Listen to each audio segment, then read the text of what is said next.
Hi everyone, thank you for joining us. My name is Rupert Brown, the co-founder of T-.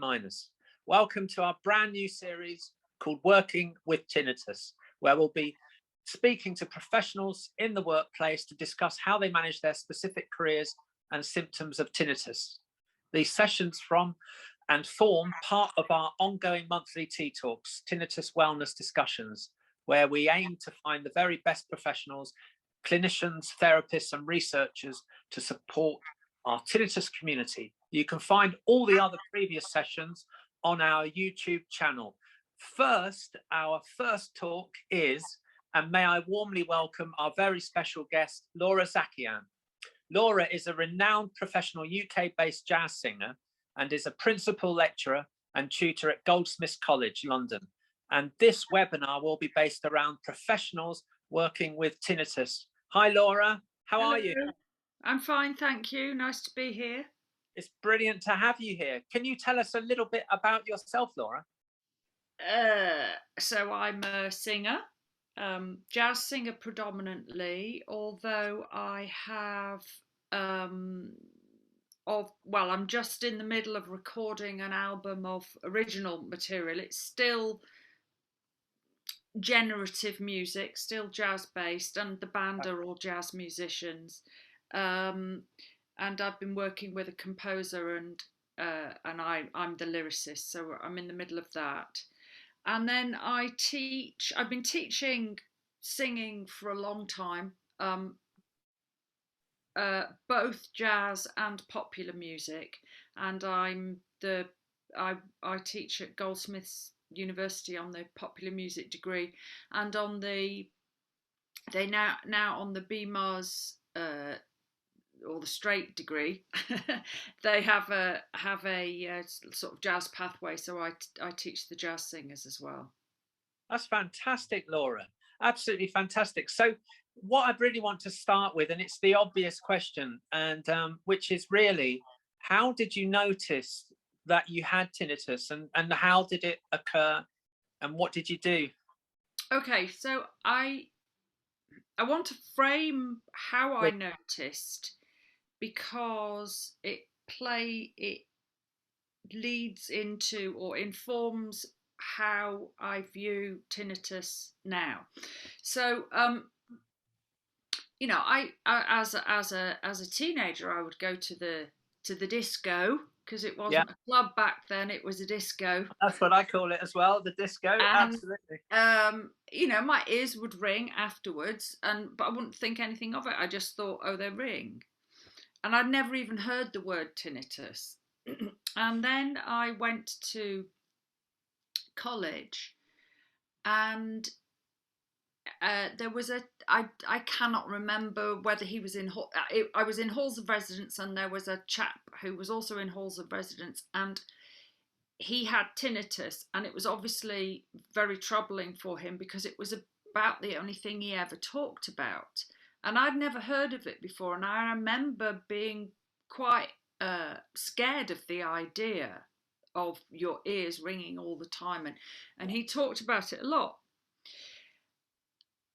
And so now I understand that my brain was primed, and I'll come back to that at some point. But anyway, so off I go to Camden Palais, and with my female friends, and I stand there smoking. This is when you could still smoke in clubs. And I know I'm a singer, but I was very young. Sobrani cocktails, thinking I looked super cool, but stood next to the speaker all night. I didn't think about it. I had no idea. I was just standing next to the speakers. So, came out that horrendous sound, and thought, oh shit, it's gonna go, but it didn't. And it was 2 weeks of this really loud noise. And of course I started to panic, because I thought, oh God, I've got this thing now. I've got this thing called tinnitus. And then I began the journey of going to the doctor, and then going to the audiologist, and the whole thing.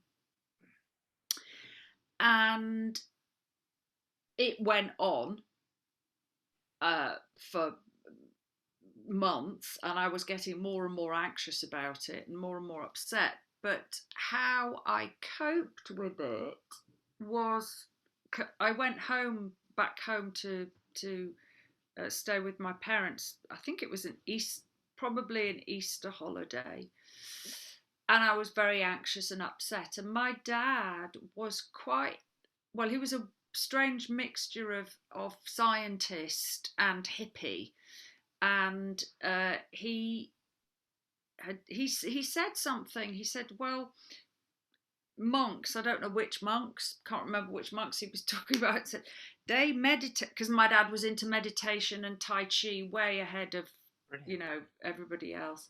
And they often meditate and deliberately listen to their the ringing in their ears. And this calmed me down. I can't remember, it just took the fear out of it. Yeah. And the weird thing was the more I started sort of meditating and allowing the sound, and the more I meditated and allowed the sound, the less it became, and the less I noticed it. And then I never forgot about it, because it would spike, and obviously if I was in really, really loud environments, it would spike. But I thank God for that one statement that my dad made, because I know that people suffer really badly, and the anxiety is appalling that comes with tinnitus. Absolutely. I've got a question here, and I don't know if this is the right order, but I want to ask it because I was having this conversation with my partner about this the other day, and with James as well. And so, how does this affect your daily life in the sense of relationships? How does that affect it? Whether it's partners, personal relationships, friendships? Do you tell people? Do you let them know what's going on? Right. I this is curious to me, because Okay, yeah. So, well, because my husband is a musician and he has tinnitus, and I hardly know any musicians without tinnitus, in that it's been caused by, he was doing lots of, in big bands, and his horn section, the trumpet player was blasting away next to him. So we try not to talk about it too much, because the moment you bring it into your consciousness, you notice it, and the brain prioritizes it. But I will say, "Oh God, my ears are ringing," or if my anxiety is bad and my ears ring, we'll talk about it. But most of the time, we have decided between us not to talk about it, because he says the same thing. His is very, very mild, not a big deal. But as he says, if we talk about it, he then notices it. Yeah. But it has never really impinged on no, it's not impinged on I mean, when the first back then, when it first happened, I mean, it was really affecting me, because I was very any noise. I wouldn't go to any clubs or anything. So it was it affected me a lot then, but not now. That's really great. I mean, that is amazing. I mean, how, for example, what that seems to be to me is that, and again, there's no right or wrong, but with me, I found that it improved my tinnitus when I started to talk about it. It was almost like there was a monster on my back, which I would call, let's just say, my tinnitus monster. And it was always there. And I realized that I was unsuccessful with my tinnitus journey, mainly because I was too afraid of letting this devil out of the bag, which was not talking about it. I'm not saying what you're saying is wrong or right. I'm just saying, because it's personal. But for me, the key to it was to get rid of the tinnitus monster. I used to try and make it look more appealing and more friendly, and then I realized I was still carrying a monster nonetheless. It might have looked a bit more pretty and more beautified, but it was nonetheless a monster until I decided that I could get rid of it. But so having said that, yeah, can I respond to that? Because I think what's really interesting is you repeatedly use the word monster, and two, you were frightened of talking about it, and it's the fear. Yeah. That because I was terrified, and once I spoke to my dad about it, somehow the fear dispelled. So yes, absolutely. I'm not saying don't talk about it, because that would be an absurdity. Yes. I'm saying that if I talk and talk and talk and talk and talk and talk and talk about it, then it becomes a priority in my brain. Yes. And that's what I try to avoid. Yeah, you've done it really successfully. I think that's absolutely right. I completely agree with you. I mean, so again, bearing that in mind, what would you say your relationship is like with tinnitus? Now, so I can just, there's a question. I just want to look at that question. Hi, Laura. When your tinnitus is in your consciousness, when vocal training, teaching, does that affect your sessions? Okay, I just want to respond to Alan, because it. So I had a spike during lockdown, which I haven't had quite such a profound spike in very, very, very, very, very long time. And I thought I was handling lockdown, and I realised once we were out of the big lockdown that I was incredibly depressed and hated every single moment of it, and actually vowed I'd never go on Zoom again, but here I am. So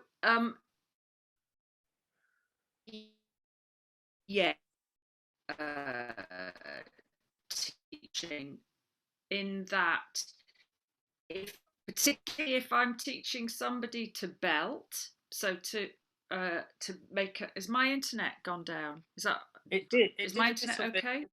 Yeah, it is now. It's a little intermittent, Laura.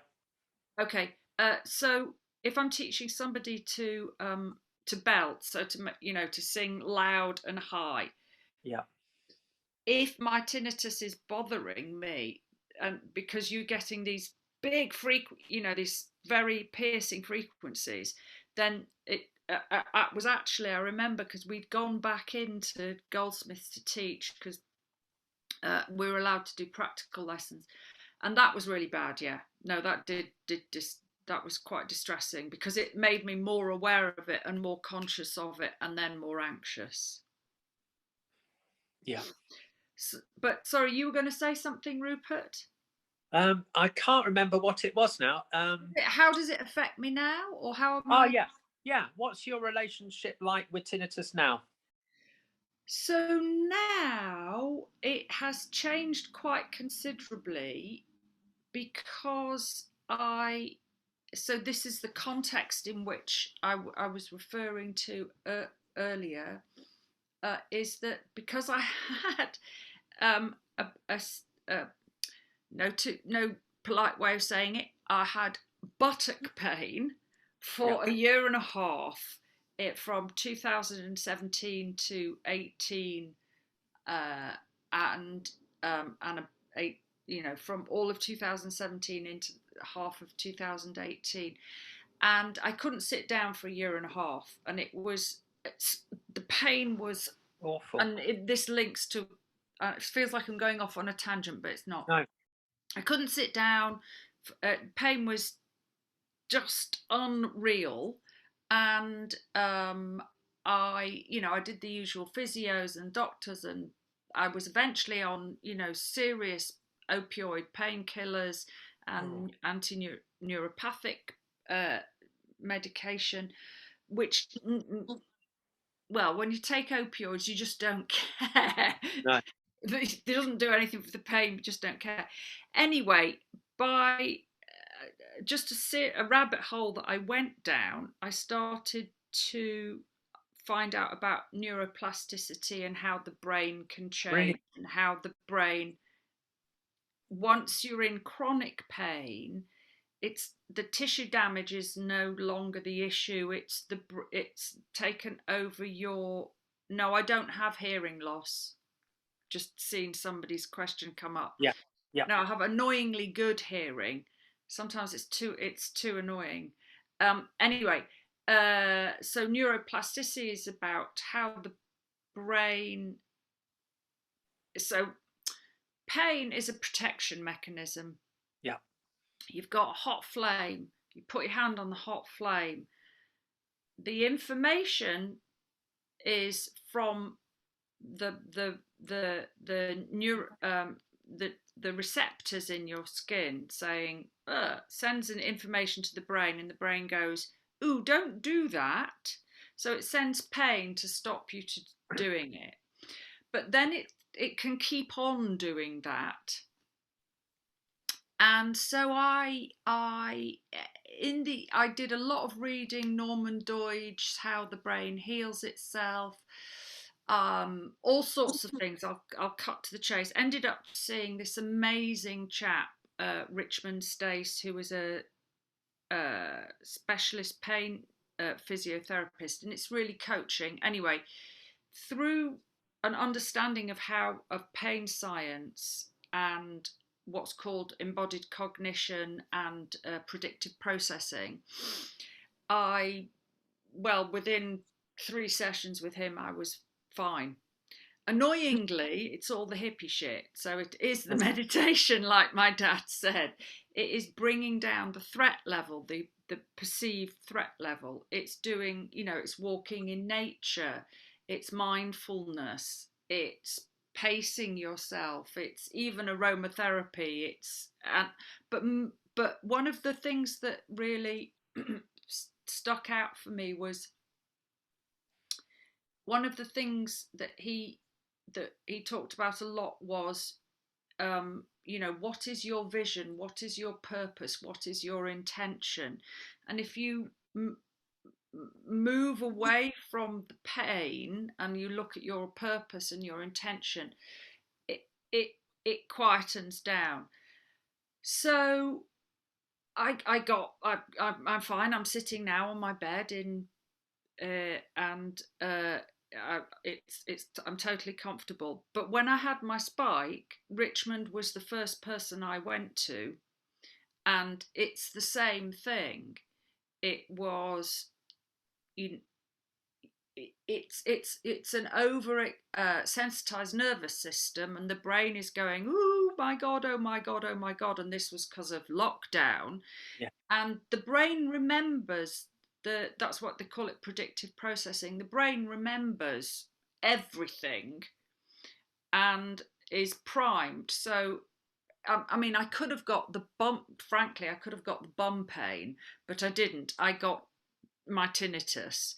Yeah. And because of lockdown, and I didn't have much to do, and I was depressed because of lockdown, and I wasn't gigging, and I wasn't teaching, and I was not doing any singing practice because I was feeling miserable, I got very focused on the tinnitus. But I was able to move away from it using all the same tools that I used to move away from the pain. Yeah. And there's a couple of other things that is that if you, because it's finding ways of not being anxious. So even if I do hear the tinnitus, and mostly I really don't, I hardly, I occasionally notice it, when I go into a really quiet room.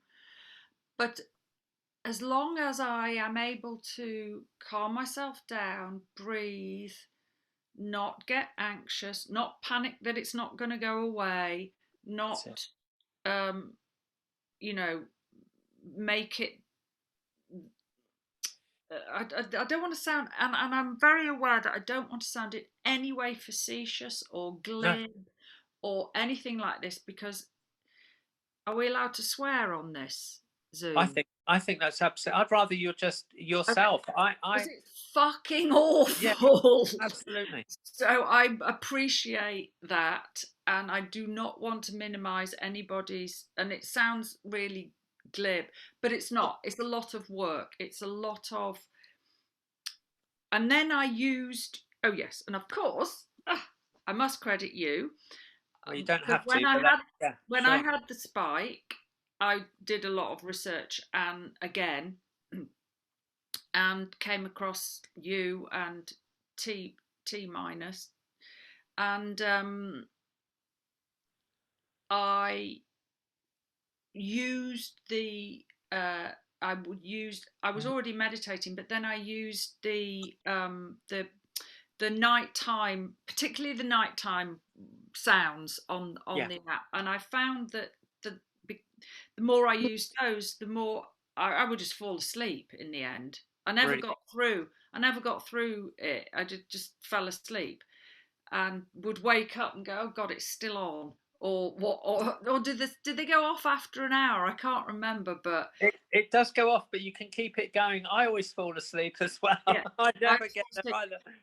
so my relationship. So I think that that is the key. It's your relationship with it, and Yeah, brilliant. if one can calm oneself down and calm one's nervous system down, and because clearly I stood next to the speakers and fucked my ears up, but damage, both in with in terms of pain and other things in the nervous system, don't necessarily mean it's forever. And we are, as well as our brain is neuroplastic and our body is bioplastic. We can repair ourselves, and if people are interested in finding out about this, if there's lots of stuff on YouTube, if you just sort of type in people like Lorimer Moseley and David Butler, and if you just, instead of thinking about it when they say pain, just think tinnitus, or people like they're Australian, people like Mick Thacker, he's a British chap. There's all sorts of stuff, and there's an Australian woman. I mean, I imagine probably people who have tinnitus have come across. She's called Joey Remini. I think she's great. Yeah, Yeah, I really think she's fantastic. I Really think, talking about yeah, neuroplasticity.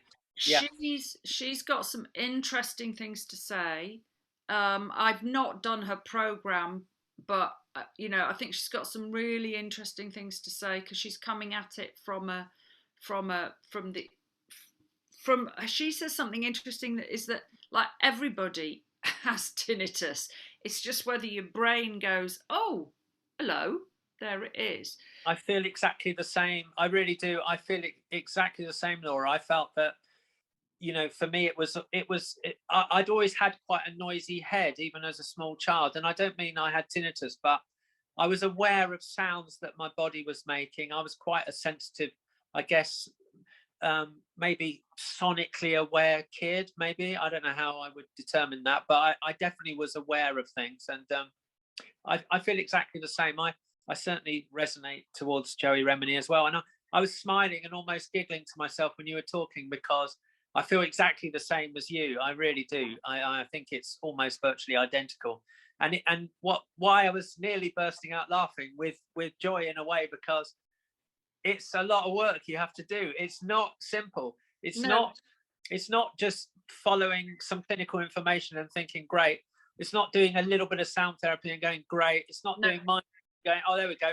Oh no, why is it not working? It's like you have to give it time. And I just remember, like yourself, it's like you have some tremendously dark days, really dark days, where you think it's kind of insurmountable what is going yeah, to happen.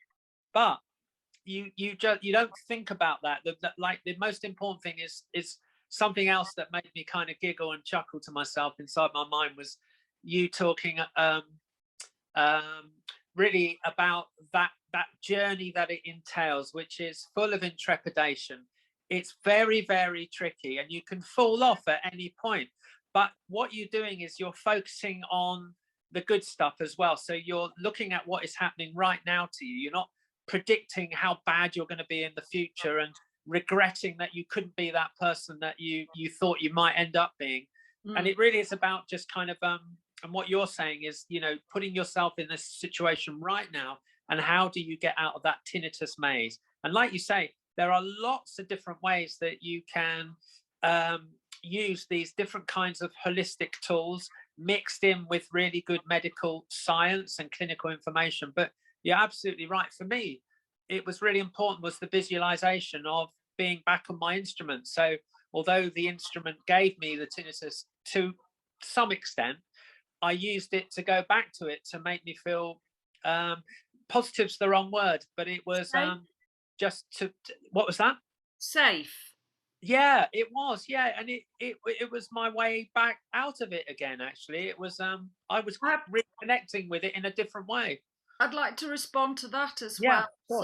So it sounds like I'm falling apart because I'm about to say my knee gave up just at the beginning of I just remember it because it was the beginning. Was it your left knee? No, it was my right knee. Okay. My right knee. I was going to see my jazz students perform in the Student Union bar, and suddenly I was walking up the stairs in very high heels, I might add, and I couldn't put any weight on it. It was absolutely killing me. So of course I immediately go to Richmond. Oh no! And one of the things he made me do, was stand at the bottom of my stairs, because by this time it was on Zoom. Visualize myself. So I'm talking. This is in response to you talking about visualization. Visualize myself going up and down the stairs. So I stood there with my eyes closed for a minute, with no pain, being absolutely fine. And then he said, go up and down the stairs. And I did. And the pain was like halved. And I did that every day for a week, and my knee pain had gone. So the point is I was saying to my brain, it's safe. You bring down the threat level. You predict in your brain that things are going to be okay. So it sounds like you intuitively were visualizing yourself playing the drums safely. Yeah.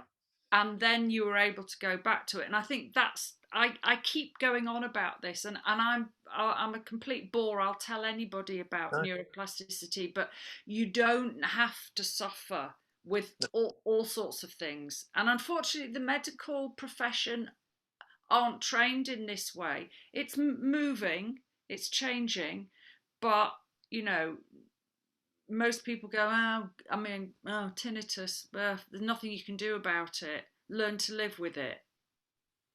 I know what you're saying. I know. I mean, on the Isle of Wight, we have a really great ENT department, which is just amazing. We've got a great consultant. We've got great audiology. It's changed so much on the Isle of Wight. I don't know if it's because we're an island. I really don't know, because we have it's superb. We have people that listen.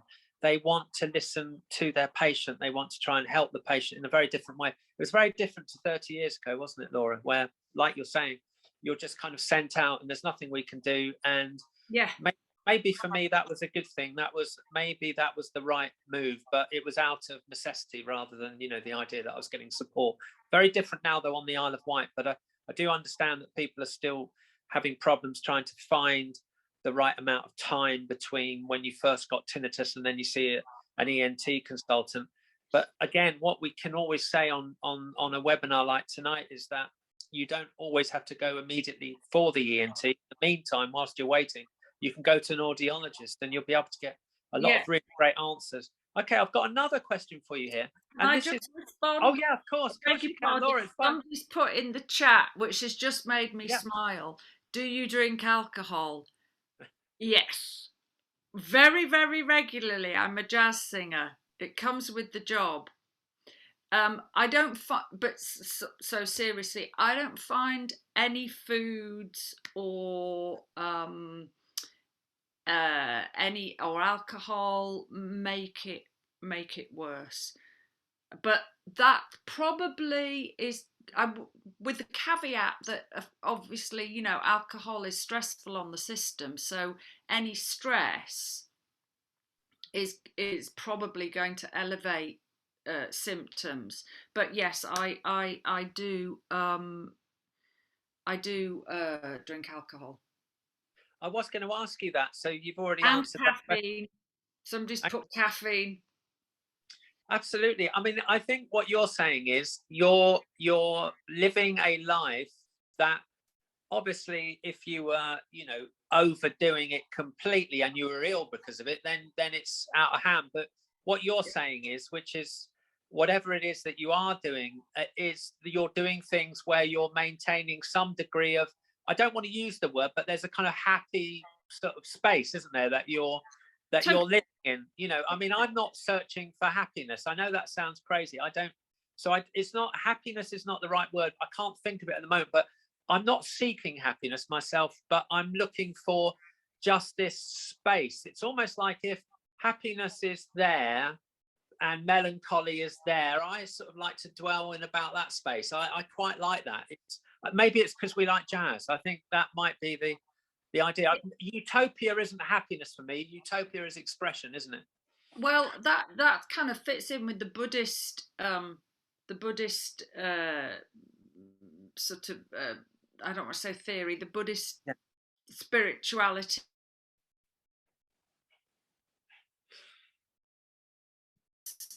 You know, happiness is you're never going to, if you're trying to look for happiness, it'll never happen. Yeah, absolutely. My back, I can Yeah, see you're back. occasionally it's telling me that. Yeah, Yeah, good. you are back. So yeah, so would you say, just for singing, let's just say for singing, irrespective of tinnitus, would you follow, are you ritualistic when you, before a gig, there's no ritual or anything like that? There's not a drink, you're not Manuka honey or warm, you are, No, what is it, glass of red okay. wine, and then you're off? No, so I I'm a complete nerd about how the voice works, and I'm a member of the British Voice Association, and I know what will help your vocal cords or vocal folds and what won't. Clearly, being very dehydrated, smoking, Yeah. and yelling don't do it. No. Honey, drinks, it's all superstition. If Yeah. that makes you feel good, Yes. great, absolutely fantastic. I do practice regularly so that I'm match fit, but Yeah. I don't do any you know, I'm not superstitious about, I'm now going to clear my throat because we're talking about it. I'm not superstitious about my throat, and that's partly because I have had the pleasure and good fortune to, through the British Voice Association, uh, um, work with lots of top laryngologists who dispel all the myths about the voice. Brilliant. Yeah. Do you take conscious actions workplace? Okay, yes. Somebody's just said, "Hi Laura, thanks. Do you take any conscious actions in your workplace to protect your hearing and/or minimise any negative impacts on tinnitus?" Yes, I do. I have bespoke hearing plug. What are they called? Well, earplugs or Ear, hearing yeah, protection. Yeah. ear protection. Yeah, I have bespoke ear protection if I'm going to go, because I have to mark and go and see. So my pop students, they have their big. In the third year, they do like a big gig. Yeah. And it's 2 weeks of 3 shows a night, and I'd absolutely wear ear protection. For the jazz gigs, not so much. And when I go out, I, I, unless I know something is going to be really loud, then I don't take my ear protection. No. Yeah, I mean, and when it was a great question. Again, that's great. It was a question I was going to ask. That's wonderful. If a member of the community has just asked that, that's even better. I mean, with hearing protection, say for example, when you're playing jazz. Now, a lot of people think about jazz, they think it's quite serene and it's quite mellow, but it's not. It's quite violent, and it's very expressive, or it can be. So when you're dealing with that, would you say, I'm thinking more about the drums at the moment, so when you're doing gigs, is it mainly, because I know you work with a tremendous drummer called Nick France, so is he mainly playing with brushes, or is he playing quite dynamically as well? No, he plays quite dynamically, particularly with the original material that we're doing. So, Yeah, you know, if it was just a kind of, one, two, yeah, that kind of gig, yeah, then it would be less dynamic at ting to ting ting and yeah, stirring the soup. yeah. Forgive me if people don't know what this means. But and sometimes, yes, if the stage is small and the ceiling is low and the bloody ride cymbal is Yeah. just there, then I do notice my ears ring, but I can't wear ear protection while I'm singing. I wanted to ask you about that. Yeah, is So, that because it internalizes the sound too yeah, much? Yeah, yes. So what happens if you internalize the sound? You start listening to yourself, and you don't tune to the band. yeah, yeah, So you might be thinking, "Oh, great, I sound fab," yeah, but you're not actually tuning to the band because you're not listening to the piano or what have you. So it's not possible. yeah. If you're playing the piano, or the drum, whatever, the thing that you hit True. or press is going to still make that noise. It's But true. how the brain, again, back to the brain hears the sound, tells the vocal folds to vibrate. So if you're singing A440, it Yeah, says vibrate 440 times per second to make that sound, and you can't quite hear that, and you think, oh well, that sounds great here. You might be vibrating 439 and you're flat. yeah. You're So right. I have to live with that. um and I just sometimes I think, oh crap, my ears are ringing Yeah, when I come off stage, but then I will calm myself down and breathe, and I trust now that it will pass, and it it's does, brilliant. It's and it does. brilliant.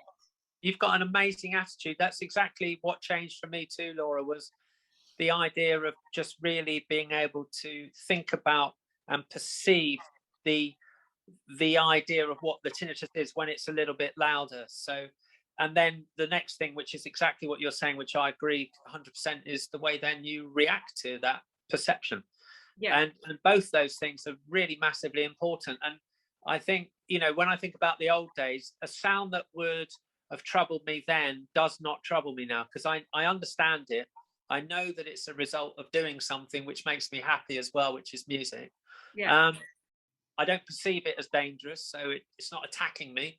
And my reaction then is very different, because I'm not exciting the nervous system, and I'm not thinking that something desperate is going down here that's going to threaten absolutely. my existence, not just as a musician, but as Rupert Brown. So Yeah, you're absolutely right. I mean, I say, just talking a little bit more about the ear protection. So, say if you were in the disco, okay, and you're at the side of the disco, and there's a bar, and you've got people. I mean, I have a not a rule, but I will just move away from people shouting in my ear when they're a bit pissed, because I find I just can't gauge with the loudness of the disco or the music what they're doing, but I know they're shouting at me. So I personally would have earplugs because it's just way too much. But what do you do if you're not wearing earplugs? If it's do you just back off or have a quieter conversation in the changing room or in another space? I will not yell over music or have people yell at me. I just don't do it. Yeah, One, same. it's no good for my voice. Yelling over music is one of the worst things you can do for your voice, and I just physically can't bear it if somebody's yelling in my ear. Me too. And it's not even the tinnitus, it's just a physically unpleasant thing. So, but do you know what I mean? It's not like I'm off to night clubbing anymore. A bit past that these days. I like a nice quiet night at home with a nice glass of wine and a piece of cheese. That's it. We're either with a jazz record or watching like the latest crime drama. That's right. In my case, Oh anyway. God, totally. Yes, Yeah. watching whatever Scandi crime drama is on Netflix. Oh yeah, absolutely. God, I haven't been to a club for years. I'm trying to think when I last went. I know my partner really wants to. Oh, we went the other day actually, but I had to. Well, I didn't have to, but I mean, I really enjoyed it. My partner loves dancing, so she really wanted to dance. And in the early days, I was really dancing, but I know that it really affects my tinnitus, not badly, but if I'm working every day like we are, or you're on call, I don't want to have days off where I'm thinking, oh Christ. So I was outside for some of it, or out in the kind of in the quieter area, but still enjoying it. But I definitely, and that was even with earplugs. So going back to the ear protection, what kind of reduction of dB attenuation would you be using? Would you be using like -15s then? Would it be, or more? You're asking me, you're now speaking Greek. Yeah. I have no idea. I went to the place in, so I'm sure, are you a member of the Musicians Union? I know I should say yes, but I can't lie. I'm not. I haven't been for must be about. I've done loads of records and I haven't needed it. And I stopped in about 30 years ago actually. Okay. Yeah. Well, as part of, if you're a member of the MU, you can access Help Musicians and you can have bespoke earplugs for like 30 quid, which is ridiculously cheap. So I just went to the place in Holly Street and they did the mold. I did to the audiologist. They did whatever they did. They asked me a bunch of questions about what kind of places I would need them based on what the music that I would be marking or listening to, and then and I think I specified that I had to be able to hear particular things, but in terms of decibels and plus and minus, I have no idea. Sorry. Oh, no, it's fine. I think they would have given you something like -15. I would say that's what they would have given you if you needed it when you were singing. I think they would give you -7, which would be, to a normal kind of person with tinnitus who's not a musician, that would be a good starting point for somebody with sensitivity to sound that is going into a loud restaurant or a really loud cafe. That would be or if you were flying or staying in a hotel in a busy street, that would be quite pleasant. Yeah. No, it's interesting you mentioned flying because I just went to Copenhagen for a long weekend, which Lovely. I recommend to everybody, except maybe not quite in this weather. But and I hadn't thought about my ears for ages, and then they were popping and blah blah blah, and I thought, oh, I wonder if I just wondered idly if they might ring. Totally fine, which was great, which was really great. I'm just trying to look. Somebody said, hi Laura, I'm finding that my pillows for sleeping have been many over the last 12 months, causing neck problems, but at the same time my tea changes from bad to good. bad to good and so on. Do you think there is a link with pillows? This is an interesting question, simply from how what from a belief point of view, and if you believe your pillows are affecting this again, and I saw Kevin, I apologize if this sounds in any way glib, because I'm not very good at explaining this, but from all my understanding of how the brain works, which is why placebos work, and which is why we want placebo. I know placebo has a very negative connotations these days, but fuck it, if you get better, who cares? So if you have certain beliefs around your tinnitus, because you can have certain beliefs around back pain and neck pain and things like that, if you look into predictive processing, because it explains this much more elegantly than I am doing,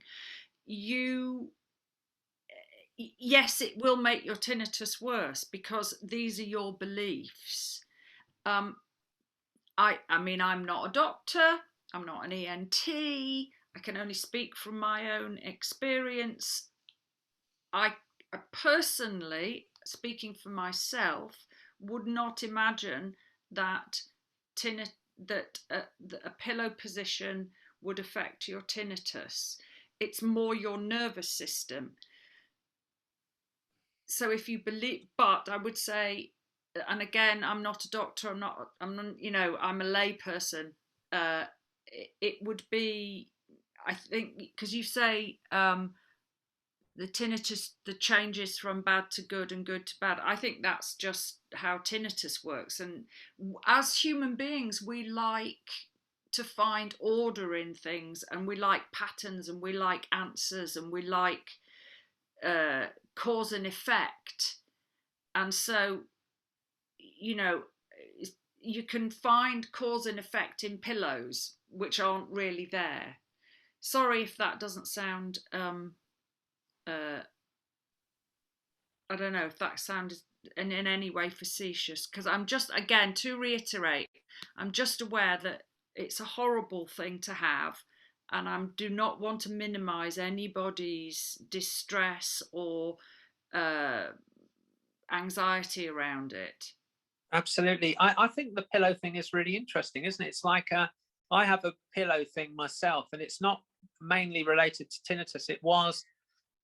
I have chronic neck problems. I think it's through sport and drumming, really, because it's a strange position to be in when you're drumming and sitting at a recording desk as well. It's all pretty poor stuff. But I really like being on just two light pillows. I've been like that for many years, but I think what's happened with this kind of virus situation, or things coming in and out, is that you have sort of real mucus buildup if you're not careful, and you really don't want it to go into your chest. So I've been having 3 pillows, which gives you more neck pain, which might, again, maybe, but you're right, I think it's what makes you feel relaxed or happy, or yes, you know. So I'd like to get back to 2 pillows again though soon, that's for sure. I suppose what I would say about neck pain, from my understanding, or any pain, is that pain spreads. So because the brain's the things that the areas in the brain that light up for pain start to get bigger and bigger, and it takes over the real estate of the brain. So I guess, and this is a big guess and an extrapolation, that if you've got neck pain, that's near your ears, so it's going to make you more hyper aware of your ears. Yep. Because, you know, you've got the amygdala brain going, and so it starts to look for anything and everything. And so I guess if you have neck pain, it's going to make you more sensitive, maybe. Don't know. Yeah, I think a good question, isn't it? It's an interesting one, actually, because that gets me into another question I wanted to ask you, and you've sort of touched upon it with quite a few answers. But how do you have a sort of preparation for sleep time? So for the night time, is there anything that you do, or are you fairly good at getting off to sleep? It's almost like people, again, don't really want to talk about that because you don't want to it's not the kiss of death. You don't want to be getting into a cycle. But how do you, even with tinnitus, but more even as a professional singer and a tutor, so you're working potentially late at night and then getting up quite early in the morning. I mean, do you sleep well, or is there a kind of a... I don't have a problem with sleep. No. When I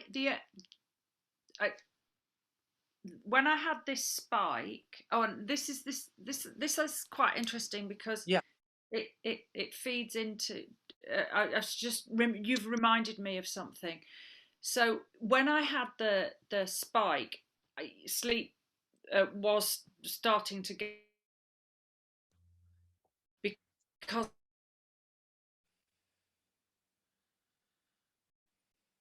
about it. Could you start that again, Laura? You cut out from it. Laura, you cut out. I beg your pardon. No, it's okay. Can you hear me now?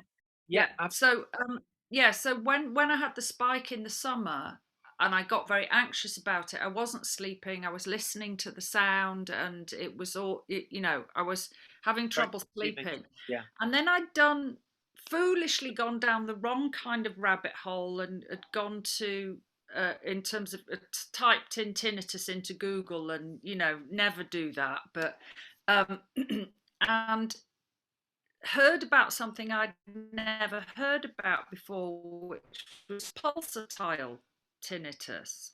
Yes. And believe it or not, 2 weeks later, I had pulsatile tinnitus, and that drove me round the bend, and I couldn't sleep. But by that time, I was thinking, this is ridiculous. I'd never heard of this before. I read about it, and 2 weeks later, I've got it. I really knew then that it was predictive processing, but that drove me around the fucking bend. That was really grim, and I was sitting there taking my pulse and thinking, oh my God, yes, it's but beating at the same time. So that was when I really used your app, because I had to drown that out until I calmed down. Yes. What were you using, just specifically? You were talking about nighttime sounds, but was there a piece that you were using for your pulsatile? Tell you. Yeah, I'm interested. The rain on my umbrella. Yes. I used that a lot. For some reason it's low. I'm looking at it now, and it's loading. Right, rain on any rain one. Yeah. And then there was another really nice one. So ask not. Sorry, I'm just rain on my umbrella. Rain, just rain. Atlantis. Oh yeah. Fire and Rain. Yeah. Yeah, just those 3 I think I used. Yes. Yeah. And it just seemed to nicely interfere with those frequencies that you were struggling with at the time. Yeah. It's interesting because it was one of those tracks was as a result of talking to somebody that is a friend of mine that has pulsatile tinnitus, or had pulsatile tinnitus. Yeah. And it was something I remember talking to James. It was like, I realized quite early on that we weren't covering this subject, and it was really important. So that's quite amazing that you used that, because it was designed for pulsatile tinnitus, actually. So that's interesting. I went with my instinct on it. Absolutely. And I mean, when you're talking about, then it's like, I think it's okay to now talk with you about the tinnitus, because obviously you are in a really happy, safe place with your tinnitus. you know, it's really obvious to me that you are. It's quite incredible. What would you say is your tinnitus frequency? What would you say if you were to try and explain it? What does it feel or sound like to you? Is it quite high pitched or? No, it's No. well, it's mostly a sort of rushing water sound, or a kind of, I,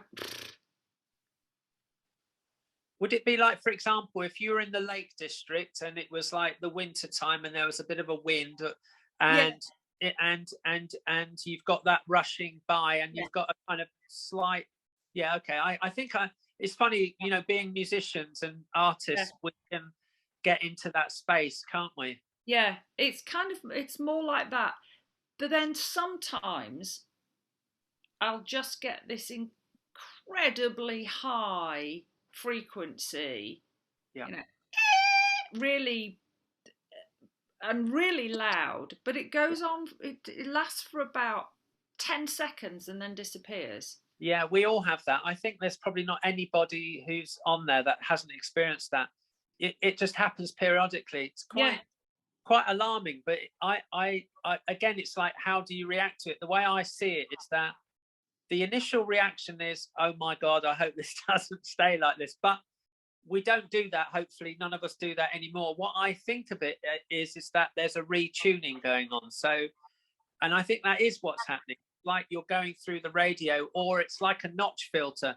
When you're filtering and your brain's doing a lot of the work during the day, it's like yeah, you get that thing. And I see it as time to play. So I quickly go into plastic mode myself.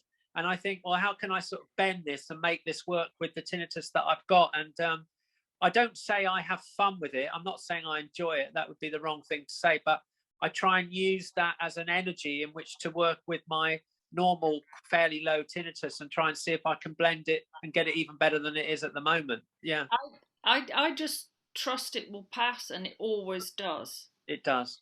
It Yeah, always passes. Sometimes it might go on for a few hours, and then sometimes, as I say, well, most of the time yeah, rather, it's about a few seconds. yes, But it is always that moment of, oh Jesus, what's going to yeah. happen? I know, I know. I'm sure all of us have experienced that. You've covered so many areas. I've been so grateful for your time tonight. I've got one more question, Laura. Okay, it's like a hypothetical question that I want to give to everybody now on our Working with Tinnitus module. And it's like, lastly, hypothetically speaking, if I were to ask you to unpack your tinnitus toolkit, what would be in it?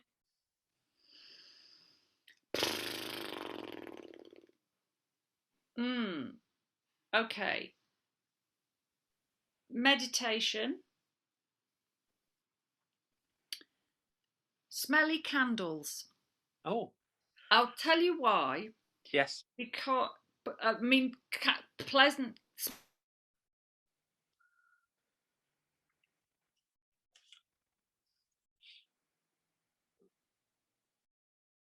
smell of or lizard brain. Oh, I can see that the connection's gone again. Right, I'll Yeah. start that again. What was the smell of your candle? What was it? Oh, I like tuberose, which is quite Okay. a pungent, Yeah, it's very pungent. very pungent, but I really like it. And Yeah, it tells your brain that you're safe. Pleasant smells tell your brain that you're safe. So that's quite lovely. an easy thing to do, That's lovely. to put like, I mean, not everybody likes it, but put a nice candle on, meditate, deliberately go out for a walk. Luckily I have a park nearby, even though I live in London. Brilliant. um what else? And then just try to refocus my brain. So what is my purpose, what is my intention? Maybe I'll do some songwriting, etc. And then definitely, if some sleep sounds if necessary. That's a nice toolkit. That's great. That's a great management tinnitus toolkit. It's superb. I'm really, really interested in it's I hadn't thought of that, and it's really interesting actually. It's really gravitated towards what I was thinking about, something else actually, which is the smells. Now, for me, a lot of attention for me is gone on to feeling, not smelling, which was, for example, with some of the music that I would have made for the tinnitus, it was about a warm feeling. So the idea of being on a steam train with your, say, I mean, it's not even reality. I'm sort of in and out of focus. I'm almost in the film The Railway Children. So I'm imagining, Right, yeah. I'm in a train with my granddad, although I've never been in a train with my granddad, and it's a steam train, but I feel safe. So again, it's really interesting. I wonder if it's the masculine which is going for a different feeling rather than the smell, because actually the smell is actually really nice. I do like that myself. I like joss sticks. I like incense, but that wouldn't be my first thing. Or it would be more the association with some kind of fictitious memory. But I love the idea of the smell. It's very similar. It's just a different space. But I hadn't thought of that. I really like the idea of that, Laura. Do you carry that with you then? Do you have that in the house as a kind of I have, yes, I've I've spent way too much money on candles now for, well, since 2017. And when I was one of the things I did do, but this was for my bum pain, but I would now do it for anything that was chronic. I would do this. I took smelly candles to goldsmiths and would probably, if they'd kill me if they knew that I put them on the piano and lit them. I'm sure. But anyway, and I have one in every room. I don't have it all the time, but if I'm feeling particularly wound up or anxious or upset, or I'm in any kind of pain, or if my ears are ringing, my whole morning is very different. I will wake up, I will meditate, I will set my intention, which I know, I mean, I'm the least hippie-ish person, flowery trousered, woo-woo, can't be having it, but here I am, meditate, set my intention. I will put a candle on, I'll put some really lovely, like, some Bach on or something like that. Brilliant. And take a long time to get ready, because absolutely no rushing. You have to. There's brilliant. This is brilliant. Actually, I'm so glad you're mentioning this. Yeah, pace, don't race is one of I think Lauren Mosley or David Butler. They're the physiotherapists I mentioned earlier. Because if you don't pace yourself, your nervous system gets fired up. So oh no, somebody's written funnily, when my sense of smell and taste went during COVID, I didn't have the tinnitus either. Wow. Now that's really interesting. That is actually, because I had a similar thing also. I had COVID 5 weeks ago, and I had no taste or smell, and my tinnitus was hardly there either. It was really strange, actually. That is really strange. Somebody should do some research into that. That's really interesting. Yeah, so that's interesting that someone else mentioned. It's really interesting because it's just totally fascinating about how the body works and how this tells you it's not really damage. And it's just reminded me, because I've got to an age where I'm interested in what the symptoms of the menopause are. And tinnitus is one of the effing symptoms. Oh, wow. Yes. so it's not new, but lots of women, if they're perimenopausal or menopausal, say, my ears have started ringing. Yes. So this is absolutely bloody fascinating, because it says to me, and should say to the medical world, that